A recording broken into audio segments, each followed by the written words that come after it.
Mula sa Elim, nagpatuloy sa paglalakbay ang mga Israelita at 15 ng 2 buwan nang sila'y dumating sa ilang ng Sin, sa pagitan ng Elim at Sinai. Ang mga Israelita ay nagreklamo kina Moises at Aaron. Sinabi nila, "Mabuti pa sana'y pinatay na kami ng Panginoon sa Ehipto. Doon nakakakain kami ng karne at tinapay hanggang gusto namin. Dito naman sa ilang na pinagdalhan ninyo sa amin, mamamatay kami sa gutom." Sinabi ng Panginoon kay Moises, "Pauulanan ko kayo ng tinapay mula sa langit. Araw-araw, palalabasin mo ng bahay ang mga tao para mamulot ng kakanin nila sa maghapon. Sa pamamagitan nito'y susubukin ko kung hanggang saan nila susundin ang aking mga tagubilin." Tuwing ika-6 na araw, doble sa karaniwan ang kanilang pupulutin at ihahanda. Sinabi ni Moises kay Aaron, "Ang buong bayan ay paharapin mo sa Panginoon sapagkat narinig niya ang kanilang reklamo." Nang sabihin ito ni Aaron, ang buong bayan ay humarap sa Panginoon sa gawin ng disyerto at bigla na lamang nilang nakita sa ulap ang kaningningan ng Panginoon. Sinabi niya kay Moises, "Narinig ko ang reklamo ng mga Israelita. Sabihin mo sa kanila na pagtatakip silim, bibigyan ko sila ng karne. Sa umaga, bibigyan ko sila ng tinapay hanggang gusto nila. Sa gayoy malalaman nilang ako ang Panginoon, ang kanilang Diyos." Nang magtakip silim, dumagsa sa kampo ang napakaraming pugo. Kinaumagahan naman ay makapal na makapal ang hamog sa paligid ng kampo. Nang mapawi ang hamog, nakita nilang ang lupa'y nalalatagan ng maliliit at maninipis na mga bagay na animoy pinipig. Hindi nila alam kung ano iyon, kaya nagtanungan sila, "Ano kaya ito?" Sinabi ni Moises, "Iyan ang tinapay na bigay sa inyo ng Panginoon." Ang salita ng Diyos. Salamat sa Diyos. Panginoon ang nagbigay ng pagkaing bumubuhay. Tinitikis nilang kusa, sinusubok nila ang Diyos. Ang hiningi ay pagkaing gustong-gusto nilang lubos. Kinalaban nila ang Diyos nang sabihin ang ganito, "Sa gitna ba nitong ilang mabubusog niya tayo?" Panginoon ang nagbigay ng pagkaing bumubuhay. Gayunpaman itong Diyos nag-utos sa kalangitan at ang mga pinto nito'y agad-agad na nabuksan. Bunga nito ang pagkain bumuhos na parang ulan. Ang pagkain nilang mana sa kanila'y ibinigay. Panginoon ang nagbigay ng pagkaing bumubuhay. Ang kaloob na pagkain ng mga anghel, hindi sila nagkukulang, masagana kung dumating. Yaong ihip ng amihan ay siya rin ang nagutos. Sa taglay na lakas niya'y dumating ang hanging timog. Panginoon ang nagbigay ng pagkaing bumubuhay. Ang pagkain nilang karne masaganang dumarating, makapal na mga ibo na sindami ng buhangin sa gitna ng kampo nila ay doon na bumabagsak, sa palibot niyong tolday doon nila tinatanggap. Panginoon ang nagbigay ng pagkaing bumubuhay. Ang mabuting balita ng Panginoon ayon kay San Mateo. Noon ding araw na iyon, si Jesus ay lumabas sa bahay at naupo sa tabi ng lawa. Pinagkalipumpunan siya ng makapal na tao, kaya sumakay siya sa isang bangka at doon naupo. Nasa dalampasigan naman ang mga tao at nagturo siya ng maraming bagay sa pamamagitan ng mga talinghaga. May isang magsasakang lumabas upang maghasik. Sa kanyang paghahasik ay may binhing nalaglag sa tabi ng daan. Dumating ang mga ibon at tinuka ang mga iyon. May binhi namang nalaglag sa kabatuhan. Sapagkat manipis lang ang lupa roon, sumibol agad ang binhing iyon. Ngunit nang mapabilad sa matinding sikat ng araw ay natuyo. Palibhas ay walang gaanong ugat. May binhi namang nalaglag sa dawagan. Lumago ang mga dawag at ininis ang mga iyon. Ngunit ang binhing nalaglag sa mabuting lupa ay naguhay. May tig sa 100, may tig 60 at may tig 30 butil ang bawat uhay. Ang may pandinig ay makinig. Ang mabuting balita ng Panginoon. Pinupuri ka namin, Panginoong Hesukristo.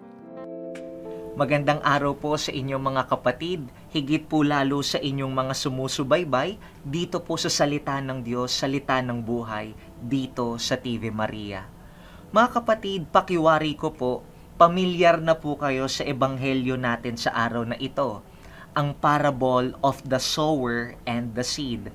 At madalas po nating naririnig sa mga reflections or homilies ng ibang mga pare na sa kwentong ito, ang naghahasik ay parang si Jesus daw. At itong inihahasik niyang mga seeds, itong mga inihahasik niyang mga binhi, ito ay kumakatawan sa salita ng Diyos. At ito naman pong mga iba't ibang uri ng soil na sumasalo doon sa mga seeds, itong mga soil ang kumakatawan daw sa iba't ibang uri ng pagtanggap natin sa salita ng Diyos sa ating mga buhay. Pero sa araw na ito, mga kapatid, nais ko pong baliktarin yung interpretation natin dito sa parable of the sower and the seed. Let's try to imagine ourselves. Imbis na tayo yung soil na tumatanggap sa salita ng Diyos, bakit hindi natin imagine tayo naman yung sower na nagsasaboy ng mga binhi? At kung ikaw yung sower na naghahasik ng mga seeds o binhi, gusto kitang tanungin, anong klase ng mga binhi, anong klase ng seeds ang inihahasik mo sa puso ng ibang tao? Anong mga salita ang lumalabas sa bibig mo papunta sa mga taong nakapaligid sa iyo? Iniimbitahan ko po kayo, my dear brothers and sisters, sana let us be discerning sa mga salitang sasabihin natin sa ibang tao. Sana maalala nyo po na kung anong itinanim ay siyang aanihin. Kung tayo po ay nagsasaboy ng magagandang salita sa ibang tao, tayo ay nagbibigay ng inspirational messages sa iba, sasabihin ko sa iyo, aani ka rin ng mabubuting bagay, mga mabubuting salita mula sa mga taong nakapaligid sa iyo. Pero kung ang isinasaboy mo ay mga mapapanakit na salita, mga mapapanirang puri, ano sa tingin mo yung aanihin mo mula dito? Pakiwari ko, aani ka rin ng batikos at pang-iinsulto mula sa ibang mga tao. Kung anong tinanim, siyang aanihin. Be mindful of the words that you share to other people because most likely, yan din ang iyong aanihin. Just take a look in our first reading. Narinig po natin na pagkatapos itakas ng Diyos at ni Moises ang mga tao mula sa mga Ehipto, anong narinig nating sinabi ng mga Israelita? Sabi ba naman nila, mabuti pa sana'y pinatay na kami ng Panginoon sa Ehipto? Doon nakakakain kami ng karne at tinapay hanggang gusto namin. Kita niyo yon? Itinakas na sila ng Panginoon, iniligtas mula sa Egyptians. Anong mga salita yung inihasik ng kanilang mga bibig? Imbis na pasasalamat, puno pa sila ng pagrereklamo. Kaya nga po, hindi ako magtataka. Sa kanilang pagrereklamo, anong naramdaman ng Diyos? Kamuntik-kamuntik na silang parusahan. Kamuntik-muntik ng magalit. Kasi kung anong itinanim siyang aanihin. Nagtanim sila ng reklamo, sama ng loob ang makukuha nila sa ating Panginoon. Kaya mag-ingat po. Mag-ingat sa mga salitang lumalabas sa ating mga labi. At kung meron man akong isang habilin po, pakiwari ko na sabi ko na rin po ito sa dati kong reflection dito sa salita ng Diyos, salita ng buhay. Kung wala tayong magandang sasabihin, maigi pang itikom ang mga bibig natin. Siguro, natural na makakita tayo ng komento sa mga bagay na nangyari sa atin. Natural po yan. Pero kung yung komento mo, masasaktan ng iba, kung yung komento mo hindi naman makakatulong, kimkimin na lang. At pilitin mo ang sarili mong makita yung mabuting nangyayari.